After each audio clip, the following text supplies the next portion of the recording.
정복하기 위한 부르심에 우리가 들어왔습니다.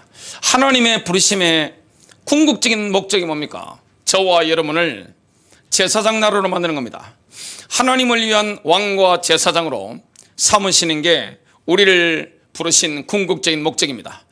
하나님의 부르심의 완성이 뭡니까? 저와 여러분이 제사장 나라가 되는 겁니다. 그 응답을 오늘 받도록 우리는 하늘의 부르심을 받았습니다. 히브리서 3장 1절부터 2절입니다.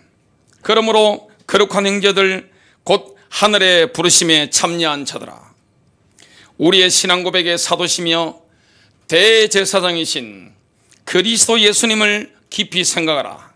그분께서는 모세가 하나님의 온 집에서 신실했던 것 같이 자기를 세우신 분에게 신실하셨느니라. 우리 주님의 정체성, 부활승천하신 예수 그리스도의 정체성이 뭡니까? 대제사장이십니다. 우리를 위해 중보하시는 대제사장. 우리는 뭡니까? 하늘의 부르심에 참여한 제사장 나라가 된 겁니다. 너무나 놀라운 거죠. 첫 번째입니다. 하늘의 부르심에 응답한 성도들은 예수 그리스도의 대사들입니다. 대사는 뭡니까? 그 나라의 그 왕의 일체가 된 사람이죠. 저와 여러분은 만왕의 왕 되신 예수 그리스도와 일체가 된 대사들입니다. 저와 여러분이 가는 곳마다 누가 함께 갑니까? 예수 그리스도께서 함께 가는 겁니다. 부활주일 저녁 제자들이 유대인들을 두려워해서 숨어 있었습니다. 그때 갑자기 예수님께서 나타나신 겁니다. 그날 밤에 문을 잠그고 계셨는데 문을 통과해서 들어오신 거죠. 부활하신 주님이 나타나신 겁니다. 신약에서 가장 흥분되는 말씀이 요한복음 20장 19절부터 22절입니다. 그 뒤 같은 날 곧 주의 첫날 저녁 때에 제자들이 유대인들을 두려워하며 모인 곳에서 문들을 닫았는데 예수님께서 오셔서 한가운데 서서 그들에게 이르시되 너희에게 평강이 있을지어다 하시니라. 그분께서 이렇게 말씀하시고 자기의 두 손과 자기의 옆구리를 그들에게 보이시니 그제야 제자들이 주를 보고 반가워하더라. 이에 예수님께서 다시 그들에게 이르시되 너희에게 평강이 있을지어다. 내 아버지께서 나를 보내신 것 같이 나도 너희를 보내노라 하시니라. 그분께서 이것을 말씀하시고 그들 위에 숨을 내쉬며 그들에게 이르시되 너희는 성령을 받으라. 지금 제자들은 어떤 상태입니까? 반쯤은 두려웠고 반쯤은 불안했습니다. 지금 예수님의 제자들은 눈앞의 광경을 보면서 도무지 지금 믿어지지 않는 것을 지금 목격하고 있는 겁니다. 의안이 벙벙한 거죠. 이때 예수님께서 뭐라고 말씀했습니까? 아버지께서 나를 보내신 것처럼 나도 너희를 보낸다. 아버지께서 나를 보내신 것처럼 나도 너희를 보낸다. 그리고는 부활하신 예수 그리스도께서 내쉬는 숨을 통하여 성령님이 제자들 각자 속으로 완전히 새로운 방식으로 들어가신 겁니다. 그 순간 성령님을 통해서 예수님의 생명과 성품이 제자들에게 그대로 전해졌습니다. 그 사실에 근거해서 예수님께서는 이렇게 말씀하셨습니다. 아버지께서 나를 보내신 것처럼 나도 너희를 보낸다. 아버지 하나님께서는 예수님을 세상에 보내셔서 특별한 과업을 수행하게 하셨습니다. 예수님께서는 그 과업을 성취하셨고 지금 아버지 하나님께로 돌아가시려는 참이었습니다. 그러나 예수님께서는 지상에 예수님의 대리자들인 제자들을 남겨놓으신 겁니다. 이 땅의 제자들은 누굽니까? 예수님의 대리인들입니다. 하나님의 대리인들입니다. 아버지께서 나를 보내셔서 특별한 과업을 행하게 하신 것처럼 이제는 내가 너희를 보내서 그 특별한 과업을 행하게 하노라. 지금 제자들이 이렇게 말씀하시는 거죠. 나는 아버지께로 돌아갈 것이지만 나는 너희를 지상에 남겨진 나의 대리자들로 남길 것이니라. 이렇게 말씀하신 겁니다. 주님이 뭐라고 하셨습니까? 아버지께서 나를 보내신 것처럼. 이 말씀에는 무엇이 포함되어 있습니까? 요한복음 14장은 보면 8절부터 10절인데 이렇게 말씀합니다. 빌립이 그분께 이르되 주여 우리에게 아버지를 보여주소서. 그리하면 우리에게 족하겠나이다 하니 예수님께서 그에게 이르시되 빌립아 내가 이렇게 오랫동안 너희와 함께 있었으되 내가 아직도 나를 알지 못하느냐. 나를 본 자는 아버지를 보았거늘 어찌 내가 말하기를 우리에게 아버지를 보여주소서 하느냐. 내가 아버지 안에 있고 아버지께서 내 안에 계신 것을 내가 믿지 아니하느냐. 내가 너희에게 이르는 말들은 내가 스스로 하지 아니하느니라. 오직 내 안에 거하시는 아버지 곧 그분께서 그 일들을 하시느니라. 지금 빌립과 예수님의 대화는 하나님 아버지와 예수님과의 관계에 대한 세 가지 모습을 보여줍니다. 예수님께서는 이 땅에 오셔서 자신의 말씀을 하지 않았습니다. 예수님께서는 이 땅에 오셔서 아버지께로부터 나오는 말씀을 하셨습니다. 하나님 아버지께서는 예수님을 통해서 하나님 일을 행하셨습니다. 예수님을 보는 것은 곧 아버지를 보는 것이었습니다. 예수님은 이렇게 말씀했습니다. 아버지께서 나를 보내신 것과 같이 나도 너희를 보내노라. 이처럼 예수님과 우리와의 관계는 하나님 아버지와 예수님의 관계와 동일한 겁니다. 우리는 내 말이 아니라 예수님께로부터 나오는 말씀을 말해야 됩니다. 놀라운 거죠. 우리 안에 계신 예수님께서는 우리를 통하여 예수님의 일들을 행하시는 겁니다. 우리는 내 일을 하는 게 아닙니다. 주님이 하라고 하신 그 일을 우리가 할 뿐입니다. 위에서 시키는 일을 할 뿐입니다. 그 일을 통해 위해서 우리가 보냄을 받은 겁니다. 우리를 보는 것은 곧 예수님을 보는 겁니다. 이건 굉장히 우리에게 도전을 주는 것인데, 저를 보는 것은 누구를 보는 겁니까? 예수님을 보는 겁니다. 진정한 성도를 보는 것은 누구를 보는 것입니까? 예수님을 보는 것입니다. 이 땅에 있는 예수 그리스도의 대사들에게는 수행해야 할 구체적인 임무가 있습니다. 고린도후서 5장 17절부터 21절입니다. 그런즉 누구든지 그리스도 안에 있으면 그는 새로운 창조물이라. 옛 것들은 지나갔으니 보라 모든 것이 새롭게 되었도다. 또 모든 것이 하나님에게서 났으며 그분께서 예수 그리스도를 통하여 우리를 자신과 화해하게 하시고 또 화해하게 하는 사역을 우리에게 주셨으니 곧 하나님께서 그리스도 안에 계시사 세상을 자신과 화해하게 하시며 그들의 범법을 그들에게 돌리지 아니하시고 화해하게 하는 말씀을 우리에게 맡기셨느니라. 그런즉 하나님께서 우리를 통해 너희에게 간청하시는 것 같이 이제 우리가 그리스도를 위한 대사가 되어 그리스도를 대신하여 너희에게 간구하노니 너희는 하나님과 화해하라.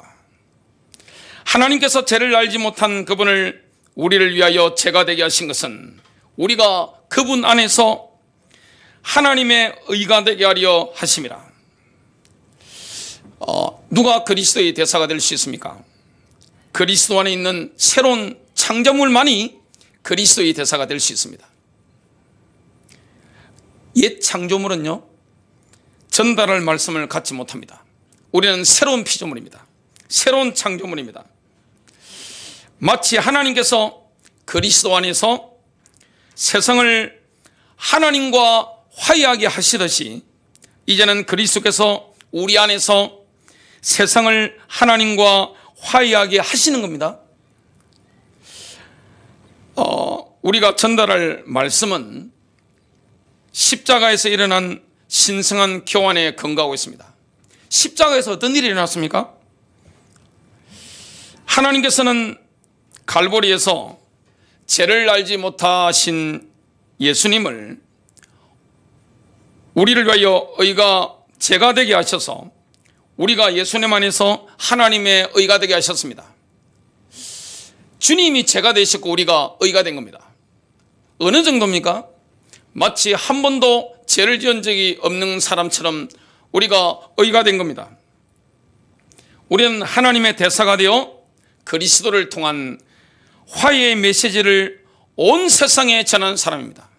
저와 여러분을 통해서 모든 사람들이 우리 메시지를 듣고 마느냐? 하나님과 화해하게 하는 겁니다. 대사입니다. 세상 사람들이 그리스도를 만나려면 누구를 만나야 됩니까? 성도를 만나면 되는 겁니다. 두 번째입니다. 예수 그리스도의 피로 구속받은 성도들은 왕들과 제사장들이 되었습니다. 제사장 나라가 된 거죠. 굉장히 놀라운 측면입니다. 우리의 부르심의 완성이 뭡니까? 제사장 나라입니다. 왕과 제사장이 되는 겁니다. 승리하도록 부름받았죠. 저와 여러분은 실패하는 사람이 아니에요. 정복하도록 부름받은 겁니다. 그리스도의 대사가 될 뿐만 아니라 왕과 제사장이 되도록 부름을 받은 겁니다. 하나님의 부르심의 궁극적인 목적이 뭐냐? 부름받은 하나님의 백성이 왕과 제사장이 되는 겁니다. 하늘 보좌에 앉으신 예수 그리스도께서는 최고의 직무인 왕과 제사장이 되셨습니다. 예수님은 이 일에도 우리를 초청하시는 겁니다. 우리는 예수 그리스도와 함께 죽었죠. 예수 그리스도와 함께 장사되었습니다. 예수 그리스도와 함께 부활했습니다. 예수 그리스도와 함께 승천했습니다. 에베소서 2장 6절에 보니까 예수 그리스도와 함께 하나님 우편에 앉아 있는 겁니다. 이거는 미스터리입니다. 신비입니다. 세상 사람들이 알 수 없는 거예요. 그러면서 예수님처럼 왕과 제사장의 그 직무를 감당하게 되는 거예요. 이걸 할 수 있는 사람은 어떻게 되느냐? 하나님이 부르신 궁극적인 목적에 도달한 겁니다. 자신의 피로 우리를 죄에서 자유케 하신 예수 그리스도께서는 우리를 아버지를 위해 왕들과 제사장으로 삼았습니다. 요한계시록 1장 5절 하반절부터 6절입니다. 우리를 사랑하시어 자신의 피로 우리의 죄들에서 우리를 씻기시고 하나님 그의 아버지를 위하여 우리를 왕들과 제사장들로 삼으신 그분께 영광과 권세가 영원 무궁토록 있을지어다. 아멘. 우리는 예수님의 피로 구속받는 순간 하나님께 왕들과 제사장들이 되었습니다. 이게 우리의 신분이에요. 나의 신분입니다. 여러분, 구원을 받은 성도의 신분이 엄청난 겁니다. 최고의 권력기관이 어디입니까? 교회입니다. 우리가 미디어에서 접하는 인물들은 누굽니까? 세상의 별들은 각 나라의 대통령? 제일 많이 접하는 게 누굽니까? 제가 보는 뉴스에 가장 많이 등장하는 인물은 미국 대통령이에요. 그리고 미국 연방준비 의장입니다. 중국의 주석, 대한민국 대통령, 러시아 대통령.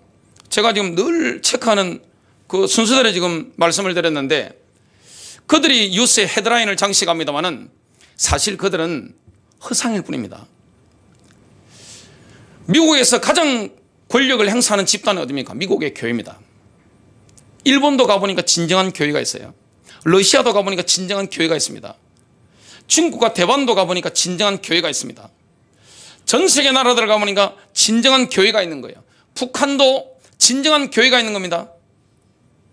누가 실세입니까? 교회입니다. 구원받은 성도들입니다. 그들을 통하여 주님의 나라가 임하는 거예요. 이것이 예수의 피로 구속받은 사람의 신분입니다. 요한계시록 5장 9절 10절입니다. 그들이 새 노래를 부르며 말하기를 주께서 그 책을 취하시며 그 봉인들을 열기에 합당하시니다. 이는 죽임 당하셨던 주께서 하나님께로 각 족속과 언어와 백성과 민족 가운데서 우리를 주의 피로 구속하여 우리 하나님 앞에 우리를 왕들과 제사장들로 삼으셨음이니 우리가 땅 위에서 통치하리이다 라고 하니라. 왕의 제사장 됨은 모든 성도들이 공통적으로 누리는 복된 신분입니다. 베드로전서 2장 9절을 제가 GC 뉴 테스트먼트로 한번 읽어보겠습니다. 그러나 여러분은 선택된 백성이요 왕의 제사장이요 거룩한 나라요 하나님께서 소유하실 백성입니다. 왕은 뭐합니까? 다스립니다. 제사장은 뭡니까? 희생제사를 드리는 거죠. 우리는 다스리는 왕이자 희생제사를 드리는 제사장이 되었습니다. 하나님의 나라는 질서라는 게 있죠. 하나님의 질서 속에서는 오직 제사장만이 희생제사를 드릴 수가 있습니다. 베드로전서 2장 5절입니다. 너희도 살아있는 돌들로서 영적 집으로 건축되고 예수 그리스도를 통해 하나님께서 받으실 만한 영적 희생물을 드리는 거룩한 제사장이 되었도다. 거룩한 제사장으로 부름받은 사람은 하나님께 드릴 영적 희생물을 가지고 있어야 됩니다. 하나님께 드릴 영적 희생물은 신약시대는 구약시대처럼 동물이 아니에요. 모세율법의 희생제물이 아닙니다. 우리는 누구의 모범을 따라가야 됩니까? 예수 그리스도의 모범을 따라가야 됩니다. 예수님께서는 하늘에서 하나님께 우리를 위하여 중보기도의 영적 희생물을 드리고 계십니다. 히브리서 7장 25절입니다.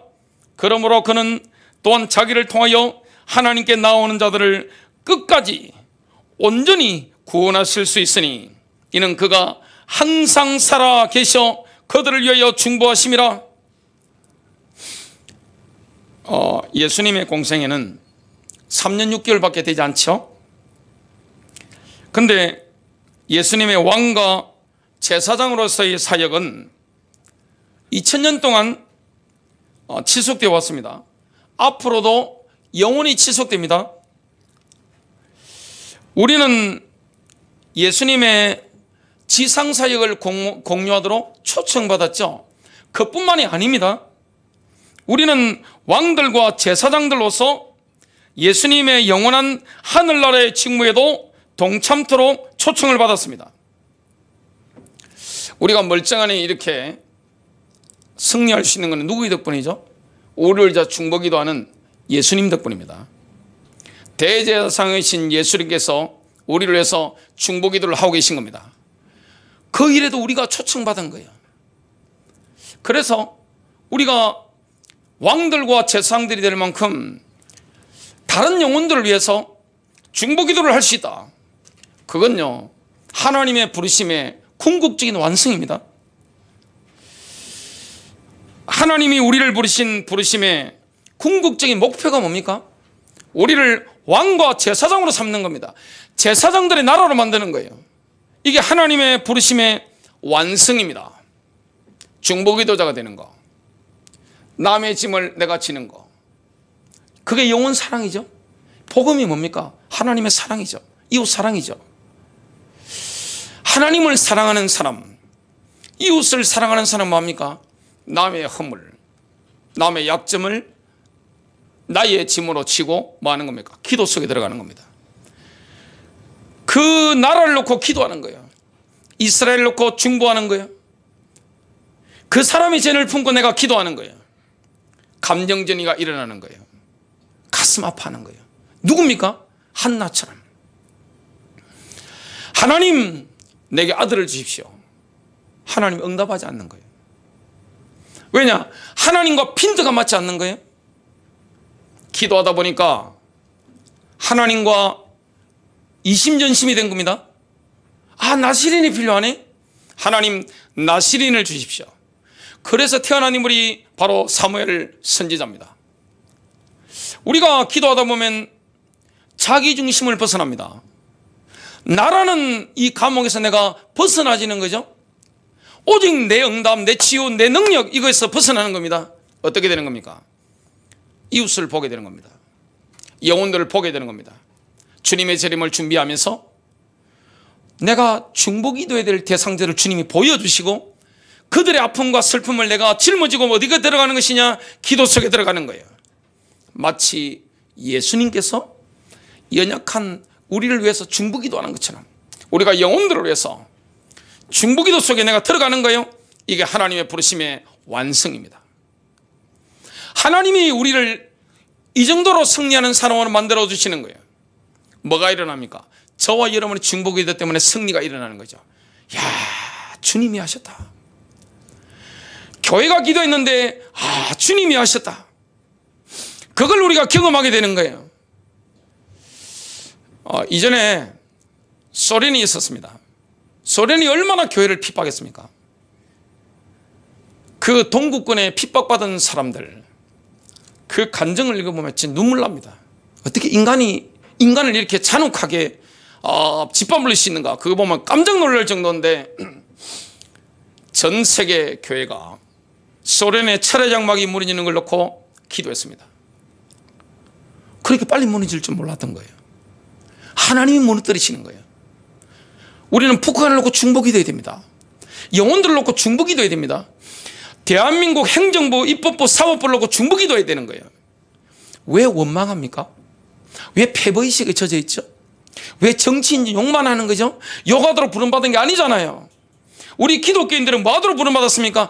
기도하도록 부름받은 거예요. 왕과 제사장들이 되도록, 제사장 나라가 되도록 주님이 승리하신 것처럼 교회는 승리하게 되는 겁니다. 저와 여러분이 승리할 신분으로 부름받게 된 거예요. 정말 놀라운 거죠. 영적으로 우리가 예수님과 일체가 됨으로써 우리는 이미 하늘에 있는 예루살렘, 즉 시온의 시민이 된 겁니다. 이 땅에만 시온이 있는 게 아니에요. 이 땅에만 예루살렘이 있는 게 아니에요. 하늘의 예루살렘, 하늘의 시온에 우리가 이미 거기에 시민이 된 겁니다. 천국 시민이 된 겁니다. 그 때문에 우리가 예수님처럼 왕과 제사장의 사역을 감당할 수 있는 거예요. 이건 신비입니다. 교회가 엄청난 신비 속에 들어가 있는 거예요. 저와 여러분이 신비 속에 들어가 있는 거예요. 히브리서 12장 22절부터 24절입니다. 그러나 너희는 시온산과 살아계신 하나님의 도성인 하늘의 예루살렘과 무수한 천사들과 하늘에 기록된 첫째로 난 자들의 총회와 교회, 모든 것의 심판자이신 하나님과 온전하게 된 의인들의 영들과 새 언약의 중재자이신 예수와 아벨의 피보다 더 좋은 것을 말하는 뿌리는 피에 이르느니라. 너희는 이럴 것이니라가 아닙니다. 너희는 이미 시온산에 이르렀느니라. 우리의 영적인 주소는 이미 시온산입니다. 믿는 자의 영적인 주소는 이미 하늘에 있는 예루살렘이에요. 예루살렘에 들어가 있는 거예요. 하늘의 시온산에 우리가 들어가 있는 겁니다. 시온산에는 천사들도 있고 영으로 있는 진정한 교회도 있습니다. 그들은 예수 그리스도를 믿는 믿음을 통해 죽음에서 벗어나 새로운 창조물로 들어간 사람들입니다. 우리는 이미 그 영광스러운 총회에 있는 것입니다. 우리는 예수님과 일체가 되었습니다. 예수님과 일체가 되었단 말이죠. 그것을 통해서 하늘의 시온으로부터 기도함으로써 하나님을 대신해서 다스리는 왕들이요 제사장들입니다. 시편 110편 1절부터 2절입니다. 주께서 내 주께 말씀하시기를 내가 내 원수들을 내 발판으로 삼을 때까지 너는 나의 오른편에 앉아 있으라 하셨나이다. 주께서 시온으로부터 주의 능력의 막대기를 보내시리니 주의 원수들 가운데서 다스리소서. 예수님께서는 이미 다스리고 계십니다. 이 땅에 다스리고 계세요. 예수님의 대적들이 존재하고 있잖아요, 이 땅에. 근데 이 대적들의 한가운데서 예수 그리스도께서는 왕이 되셔서 다스리시는 거예요. 하나님의 백성들이 시온에 자리를 잡으면 권세의 막대기가 그들이 손에 쥐어지는 겁니다. 이게 중보기도자입니다. 하나님이 우리를 부르신 부르심의 궁극적인 목표가 뭡니까? 제사장들의 나라입니다. 정말 구원받은 제사장들의 나라, 왕들과 제사장들입니다. 이 엄청난 은혜 속에 우리가 들어왔습니다. 그리고 시온으로부터 그 권세의 막대기가 나아가서 지상의 모든 민족들을 다스리는 겁니다. 교회가 열방을 놓고 기도하잖아요. 교회가 예루살렘을 놓고 기도하잖아요. 교회가 지역사회를 놓고 기도하잖아요. 교회가 말씀을 선포하잖아요. 교회가 결정하잖아요. 여기서 주님의 능력이 나타나는 겁니다. 세상 사람들이 볼 때는 교회가 뭐 특별한 게 없잖아요. 어마어마한 베드로 대성전 이런 느낌이 아니잖아요. 근데 교회는 어떻습니까? 엄청난 주님의 권세가 나타나는 겁니다. 만일 진정한 성도가 기도의 골방에서 중보한다, 영혼을 놓고 중보한다, 가족을 놓고 중보한다, 그러면 뭐가 나타나는 거죠? 권세의 막대기가 나타나는 거예요. 우리는 예수님처럼 뭐 하는 겁니까? 중보기도에 영적 희생물을 드리는 거예요. 그 일에 우리가 초청받은 거예요. 변화가 일어나는 겁니다. 세 번째입니다. 나의 인생을 예수 그리스도께 완전히 헌신하는 결단이 필요합니다. 우리 자신을 헌신할 줄 알아야 됩니다. 언제 우리가 왕들과 제사장들이 됩니까? 하나님의 부르심의 궁극적인 완성, 궁극적인 목표, 그것은 우리가 왕들과 제사장들이 되는 것인데, 제사장 나라가 되는 것인데, 구원받은 제사장 나라가 우리 주님의 비전인데 언제 그게 됩니까? 내가 그리스도께 나를 완전히 드릴 때입니다. 헌신할 때입니다. 정말 정복하기에 우리는 부름받았는데 그 정복은 예수 그리스도께서 다시 오실 때까지 우리의 헌신을 통해 이루어집니다. 나 자신을 예수 그리스도께, 그리고 예수 그리스도께서 부르신 그 소명에 여러분 혹시 온전히 들을 수 있었어요? 저는 들었습니다. 이거 목사가 되란 말이냐? 그게 아니에요. 예수의 제자가 되라는 겁니다.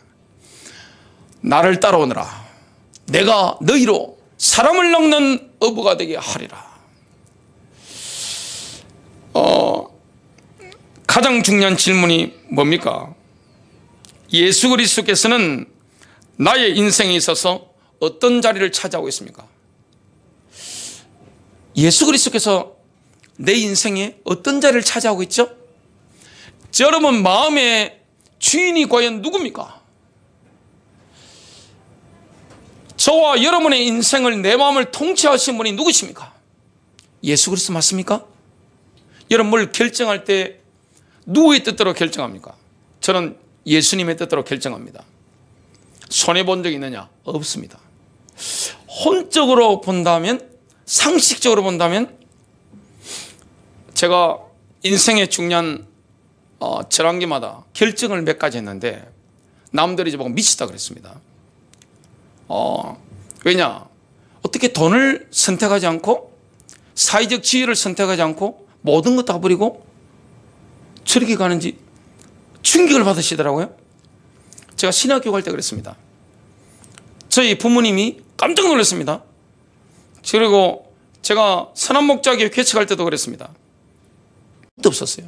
신학교 들어갈 때도 그렇고 선한목자교회 개척할 때도 마찬가지입니다. 아무것도 가진 게 없었습니다. 그냥 위에서 시키니까 순종하는 마음으로 제가 아멘하고 따라 나선 거예요. 그리고 제 인생에 중요한 결정할 때마다 항상 주님이 원하시는 대로 했습니다. 제가 모자라는 사람입니까?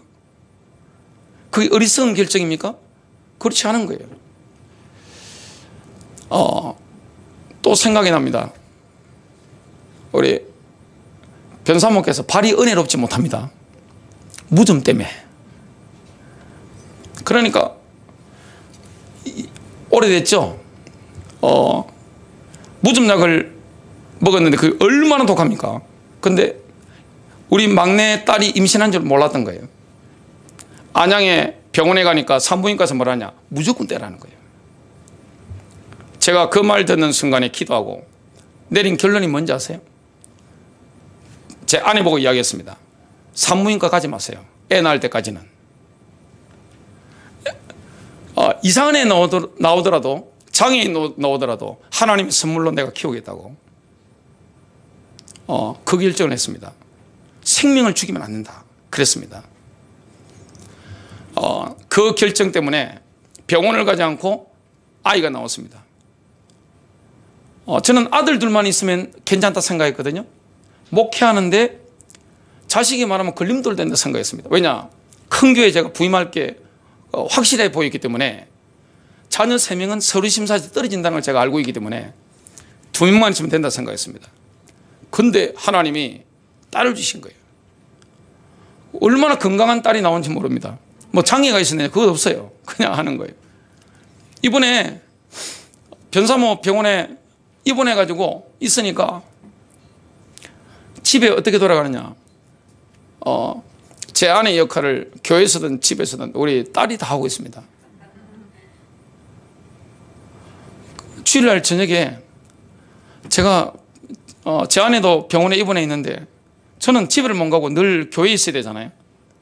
인간적으로 생각하면 뭐 주님이 있어서 좋긴 좋은데 얼마나 적적했을까 그 생각도 했습니다. 근데 딸이 옆에서 뭐 늘 이렇게 이야기하고 그리고 늘 이렇게 운동하고 같이 여러분 뭘 말씀드리려고 합니까? 하나님이 우리에게 감동 주실 때 있죠. 영적인 예절이 생길 때 있죠. 그걸 따라가야 됩니다. 사람의 체면 따라가지 마십시오. 그리고 자꾸 돈 계산하지 마십시오. 자꾸 내 인간적인 이 체면 이거 앞세우지 마십시오. 자꾸 나의 가는 길에 내 중심으로 생각하면 안 되는 거예요. 주님이 여러분에게 어떤 존재입니까? 주님이 주인 맞습니까? 그럼 시키는 대로 해야 되는 거 아니에요. 그러면 주님께서 시킨 대로 하면 손해를 줍니까? 주님께서 너희는 먼저 그의 나라와 그의 의를 구하라. 그리하면 이 모든 것을 너에게 더하시리라. 하나님이 하시는 결정은 항상 선한 거예요. 하나님이 하시는 결정은 항상 풍성한 겁니다. 항상 좋은 쪽이에요. 주님의 부르심에 응답하면 손해봅니까? 그렇지 않습니다. 지금 이 시간은 내 인생을 예수 그리스도께 완전히 헌신한다면 내 삶은 풍성해지고 내 삶은 충만해지는 겁니다. 그 인생이 얼마나 매혹적입니까? 손해볼까요?